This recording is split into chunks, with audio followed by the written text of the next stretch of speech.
Hello everyone, it is Dash Island once again for Divided Spectrum. Before we get into this video, please subscribe to the channel for more content where I discuss politics and current events. Thank you, and let's get into it. So, it is time to talk about the cancer that everyone hates, known as Antifa. Now, that's of course not what the title kind of deals with, but believe me, this ties in. So, the title of this video, Why Trump Will Win 2020 Election. So, of course, not everyone really wants to see Trump win again, but let's come down to the facts. With the way things are going now, Trump is likely going to be reelected. Plus, it's a known trend that whenever a president goes for re-election, they're more likely than not going to be reelected. There's only one instance where a president was elected and didn't get reelected for a second consecutive term. They served their second term in a different time. That only happened once. And Antifa is a big factor, in my opinion, as to why Trump will win. Now, not only is it that Trump's policies actually kind of work, he's really a stone, an unmovable stone, sort of stuff, but it's also how his opposition acts. Now, granted, I didn't vote for Trump mainly because I didn't know how to get an absentee ballot because I was away from home during the 2016 election. That, and I just chose to stay out of the election whenever that happened. I don't support Trump and everything. I think it's kind of dumb that there's the whole idea of him buying Greenland. And much honestly, I'd rather him buying Hong Kong to stick it to China. But, like I said, it's mostly the opposition. The opposition is 50%. The other 50% is Trump's policies work because he's treating things like a business and not like a freaking cuck, in my opinion. Let's get down to it. Part of what has led to Antifa being what it is today is because of the Obama administration, the Obama presidency, and their bullying. Now, I'm reading up on Ben Shapiro's book, Bullies, which I've yet to get far into because I've been busy, but it does go into this sort of stuff. And it really. Now, while bullying in political situations is not uncommon and has gone on for years, it got worse with the Obama administration. Granted, this also came with social media because with social media, people are just so much nastier from what I've observed. But with this comes the birth of people like the members of Antifa. And the Obama administration was known for bullying people.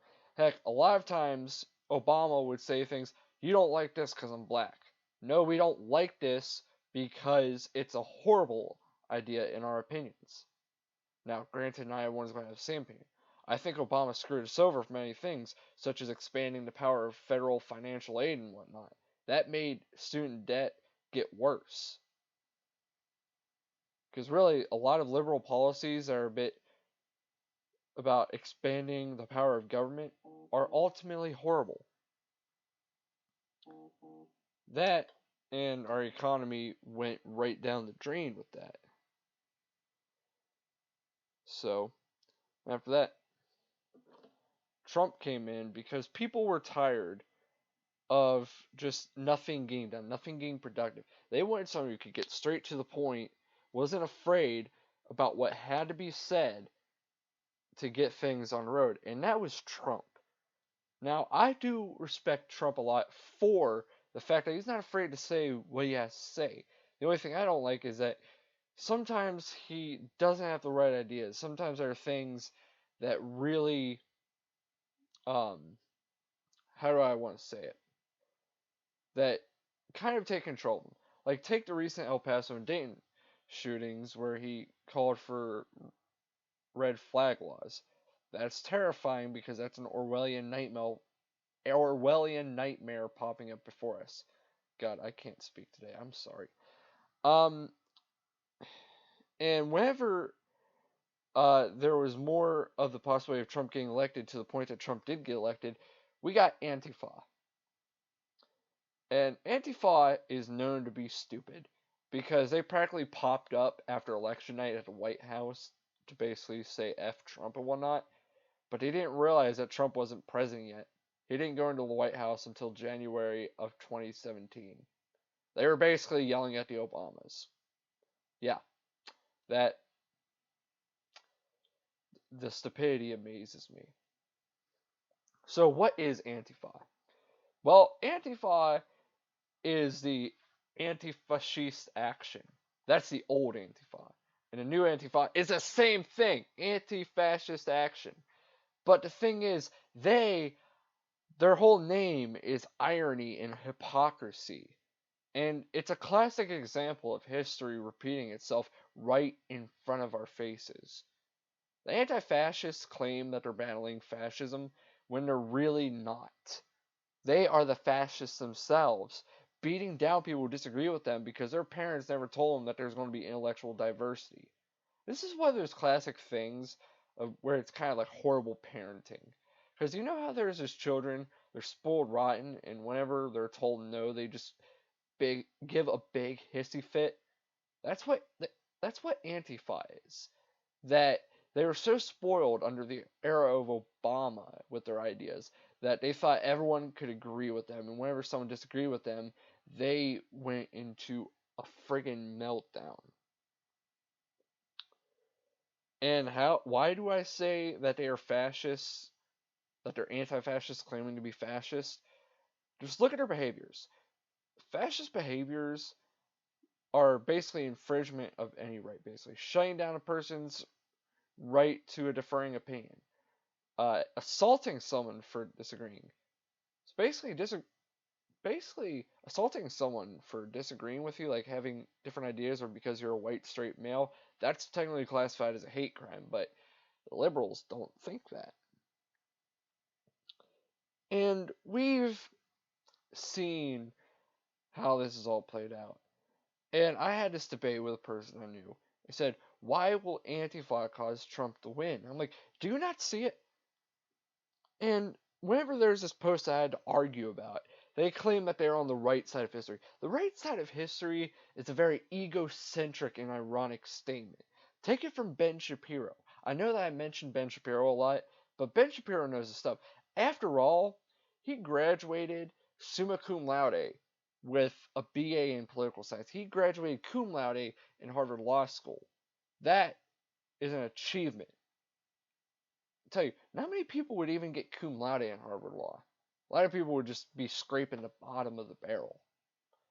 And with that kind of expertise, I'm willing to quote Ben Shapiro a lot because he's a very credible source. Most of the time I do agree with Ben Shapiro. Anyways, in the right side of history, it is an ironic statement because most of the people who claim to be on the right side of history are usually on the wrong side of history. They're usually shown to be the bad guys because they do act like the bad guys. It's very egocentric and selfish, in my opinion. To me, why worry about what side of history you're on? Just worry about doing whatever it is you want to do and don't worry about anyone else. That's my philosophy. Instead of living in the future or the past, live in the present. Because that's what my best friends taught me, to live in the moment. Don't worry about anyone else. Worry about what's going on right then and there. But people are too preoccupied with another person who said things that they didn't like because they're a bunch of friggin' babies. There really is no right side of history. We're just all stuck in this nightmare called life. But enough of this stupid nihilism nonsense. So, here's the ultimate reason why Antifa will cause Trump to get reelected in 2020. The history of violence. Of course, the anti-fascist action that was in Europe back during the time of World War II, they committed several acts of violence. They even burned books. Let's fast forward to the latter end of Obama's presidency. And you see Berkeley, they were burning books. After the Trump presidency, a bunch of beta cucks rose up and they decided to start assaulting people for um, just having differing opinion. And other fascist behaviors, like you see Berkeley not letting Ben Shapiro talk at their campus because they're afraid of his ideas because they don't want differing views. They think he's inciting violence when it's actually their own supporters. Like, no, it's a very small number for a person on the right to commit violence whenever it's in large numbers on the left when people actually do commit violence towards differing opinions. And we've seen it a lot more recently, actually. Like June 29th of this year, Andy No. I've talked about Andy No quite a bit because he got assaulted, even had a quick drying cement milkshake chucked at his head. He is lucky to have recovered this quickly. He's lucky to even be alive because he had a brain hemorrhage. And when you have a brain hemorrhage and you put under special watch under the hospital, it's very likely that it's going to take a long time for you to recover. Andy No is a miracle. The thing is, they want to call him alt-right and a racist, but let's be fair here. Andy No is a Vietnamese gay journalist who is more centered. He's not alt-right. He just reports what's been going on with the alt-left, the far left. But people won't be like, oh, there's no alt left, or the far left is the true center moderate. That is a direct contradiction in of itself. There are more people. Like, they were swinging crowbars at this elderly guy. And then, not too long ago, this past weekend, Antifa was in Portland and they assaulted a bunch of people. But luckily, they got their asses handed to them by the police. And I feel no remorse that they're going to jail. You do not assault people. Because, people were talking about, whenever I was arguing about this, the kid I was arguing with was like, oh, they're there to protest neo-Nazis like the Proud Boys who are provoking them to attack them. Here's the first fact. The Proud Boys are not fascists or neo-Nazis. They're libertarians with a blunt opinion. I've watched Gavin McKinn's videos before. And of course, Gavin McKinn is basically the leader of the Proud Boys almost. And I haven't really seen any Nazi thing get said. Not even close. If anyone has said anything that's remotely Nazi-ish, would be the far left with their socialist agenda and whatnot. Gavin McKinn he's just a very blunt libertarian. And to be honest, the blunt thing is kind of funny. And of course, yeah, they're going to be provocative because they want to test your resolve. There's no problem with being provocative, but it doesn't warrant violence. See, a lot of people like Gavin McInnes are provocative on purpose. That's the whole deal with provocativity. Because they want to test your resolve. See, if you're willing to sit down and actually discuss things instead of be a baby and call people names. Because let's face it, if you're going to call people names because they disagree with you and you can't handle it, you are a baby, basically. You're not an adult. You're a little child that is whiny. That is my whole opinion. Anyways, and thing is, you provoke them. Don't don't go down to a lower level. Don't. That will never work in your favor in a million years. And even if they do provoke you, it does not warrant you to assault someone. Violence is never justifiable. I'm a pacifist. I will condemn any act of violence. The only time violence can ever be justifiable is if it was out of self-defense, like actual self-defense. Like if someone's bashing your face in and then you had to get up and knock them out, that's justifiable. But if someone said things you don't like and you punch them in the face, you deserve to go to jail. I don't see how anyone could have a problem with that. That is simple law, folks. And then they were arguing more stuff. Trying to remember what exactly it is that I said because this is all on Facebook, and I don't feel like scrolling through it because my phone is almost dead. But hate begets hate. And they think that Antifa can get through to people and try and defeat Trump in 2020 when it's going to have an adverse effect. Because here is a general fact pointed out by the genius and very extraordinary, heroic man known as Martin Luther King Jr. I'm probably going to screw up the quote, but I think you'll get the gist. Hate darkness cannot drive out darkness. Only light can do that. Hate cannot drive out hate. Only love can do that. And the far left wants to talk a lot about the right being hateful, yet they're showing exponentially more amount of hate. That will only cause more hate in their hearts. Meanwhile, the people who are more centered, and many people on the right, are actually trying to show love. They're trying to make things productive.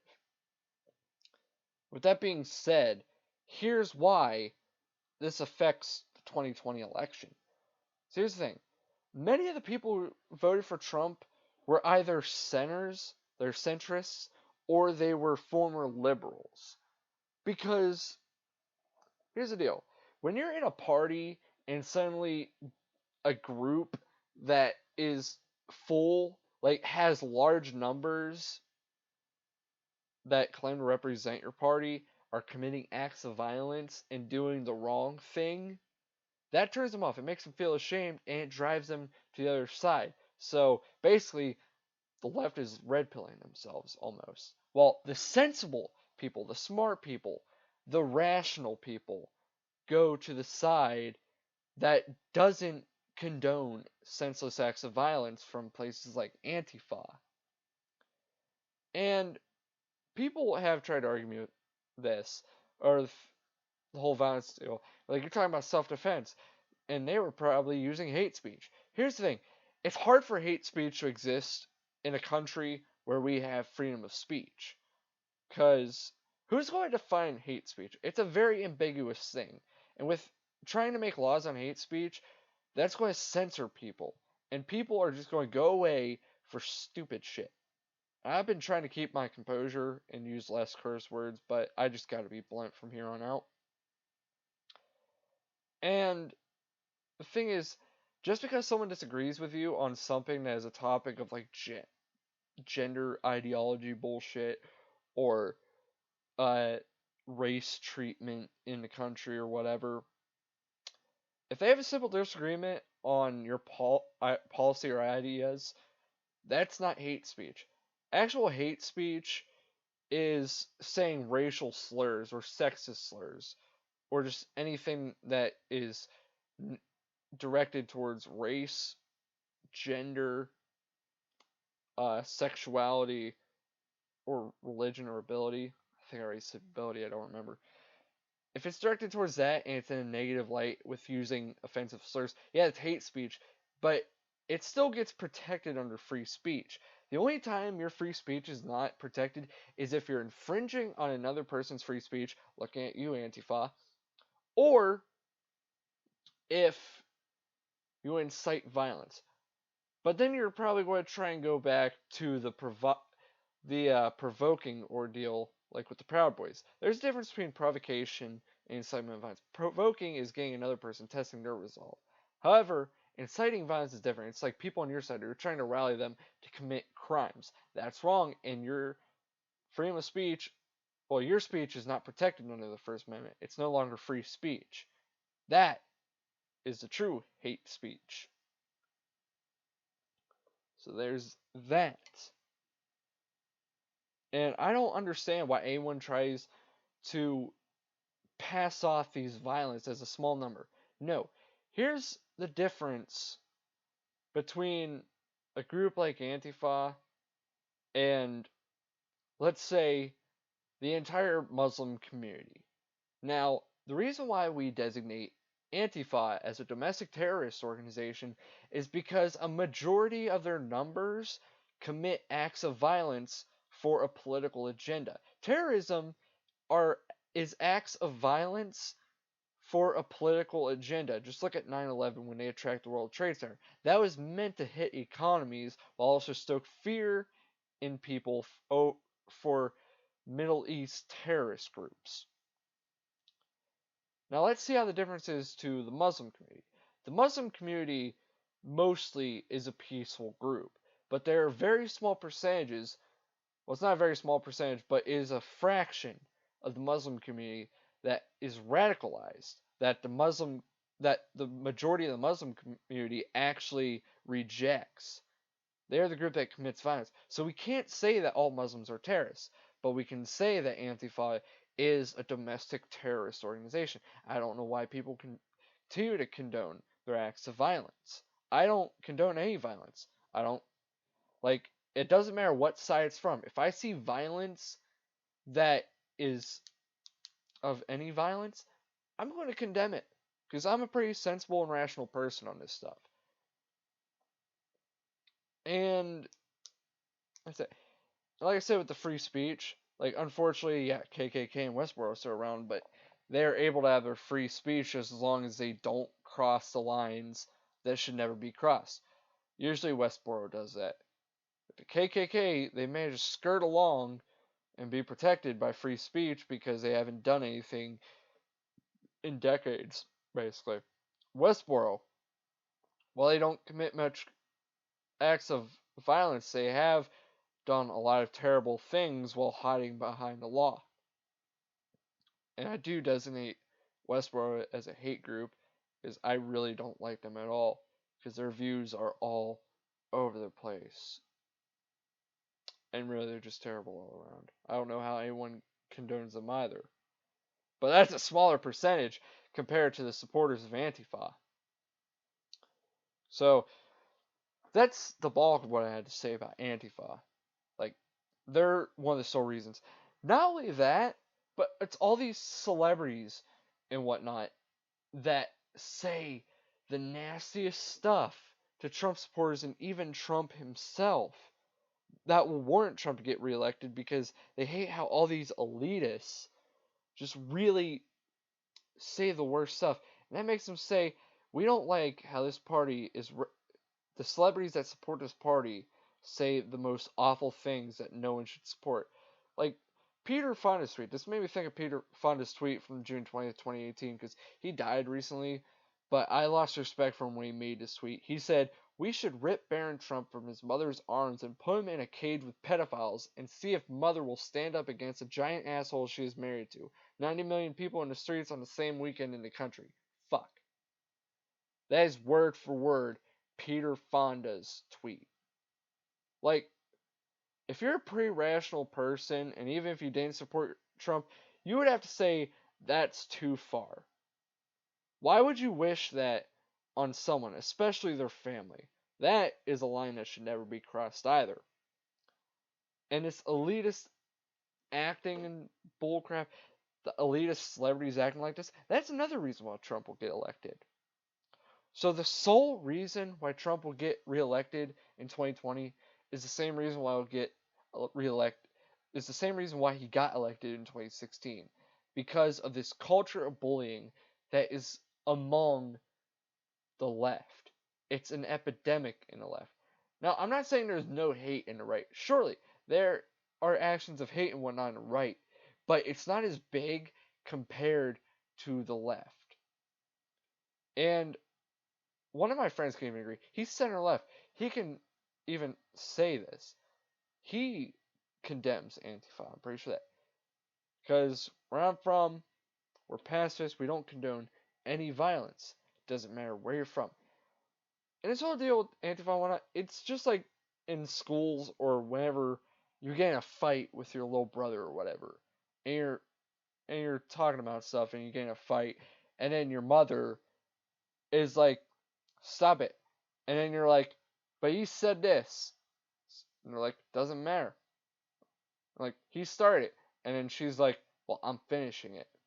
It doesn't matter if it's he said, she said. You lay hands on someone, you're going to get a slap on the wrist. And I will feel no remorse for that. So yeah, the big reason why Trump will get reelected is because Antifa is doing no favors for the left at all. If you want the left to try and win, try doing the exact opposite of what Antifa is doing. Hold a civil discussion. Be open to other ideas. Hell, other ideas, even though they can disprove your argument, take that as a positive. Take the negative, turn it into a positive. And you can learn more about your views than you ever knew. And you can make stronger arguments and make a better case for yourself. And then that will start persuading and convincing people to come back to your party. And when you can do that, and whenever you also choose to respect the people that you're debating with, you will ultimately start winning again. I don't like the left's policies, but the thing is, if you ever want your side to win in anything, respect is the major key. You have to be open to intellectual diversity. Because you gotta face it, no one's going to think the same as you. No one wants to think the same as you unless they're a bunch of bandwagons. That's just a general sense of life. So instead of being so spiteful or hateful or wanting to commit violence or saying this or that, try the real strategy that actually gets stuff done. Because the more you just submit to violence like Antifa does, you're only going to make it worse. People will not like you more. They will reject you. And ultimately, you lose followers and more voters go to Trump. And they try to claim, oh, the majority voted for Clinton. Well, here's the thing. There is more population in California and New York than the rest of the country. This is why we have a representative republic. We are not a true democracy. This is why we have the Electoral College. Because, history lesson, back whenever we had the original 13 states, back at the start of our country, Virginia was the most populated state that we had at the time. And the other states felt that wasn't equitable. It wasn't fair. It didn't have as much opportunity because if they were a true democracy, Virginia would basically have a mob rule over the elections. So they decided that each state got 2 electoral votes, and for however so much populism, they got an extra vote. So that allotted fairness. And this stands by today as when we hold an election, if we didn't have this electoral college, California and New York would have a mob rule over our political elections. That would be true interference. Because it doesn't represent the will of the rest of the people. Yeah. The better people wise up about these arguments that they're not too great at and whatnot, the sooner that they can learn the stuff that they can learn from what they're doing wrong, the better off they're going to be. So thank you for listening to my nearly half-hour rant on the cancer known as Antifa and why Trump will win the 2020 election. I'm not saying that's a prediction, but every day it just seems likelier. Like I said, I don't support Trump as much as a lot of my friends do. I do like some of the things he proposes, but the thing is, it looks very likely as the day goes by that Trump will likely win the 2020 election. I gotta stop repeating myself. So if you like this video, give it a like. I don't care. Subscribe to Divided Spectrum for more, and we'll see you next time.